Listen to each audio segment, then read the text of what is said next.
எழுதி வச்சா மட்டும் போதாது, அத மக்கள் மனசுலயும் பதிய வைக்கணுங்கிறதா என்னுடைய ஆசை.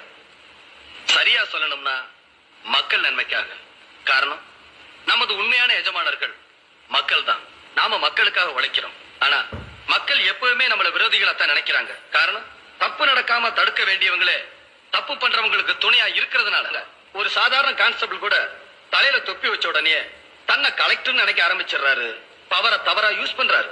போலீஸ்காரன் கையில பவர் இருக்கிறது மக்களை அடக்கி ஒடுக்கிறதுக்காக இல்ல, பயமுறுத்துறதுக்காக இல்ல, மக்களுக்கு சேவை செய்யறதுக்காக. அத 100க்கு 90 பேர் மறந்துடுறாங்க. அப்படிப்பட்ட அதிகாரிகளை நீங்களும் ஆயிடக்கூடாதுங்கிறதா என்னுடைய ஆசை. நான் தமிழ்நாடு முழுவதும் சுத்தி இருக்கேன். பல இடங்கள்ல போலீஸ்காரங்களை மக்கள் எவ்வளவு கேவலமா மதிக்கிறாங்க நினைச்சு வேதனைப்பட்டிருக்கேன். போலீஸ்காரங்களை பால் வண்டி வருதுன்னு சொல்றாங்க, குச்சி வருதுன்னு சொல்றாங்க, எலும்பு வருதுன்னு சொல்றாங்க, நாய் வருதுன்னு சொல்றாங்க, ஏன் மாமா வராருன்னு சொல்றாங்க. இதுக்கெல்லாம் காரணம், ராத்திரி 10 மணிக்கு பிராந்தி கடையை பூட்ட வேண்டிய நேரத்துல போலீஸ் வேனை கொண்டு போய் நிறுத்திக்கிட்டு 5-10 லஞ்சம் வாங்கினா எவன் போலீஸ மதிப்பான்? கள்ளச்சாரையும் காய்ச்சலையும் கிட்டே கை கட்டிக்கிட்டு காசு கேட்டா எவன் போலீஸ மதிப்பான்?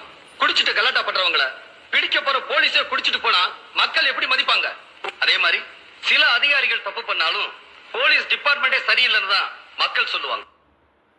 Download ShareChat.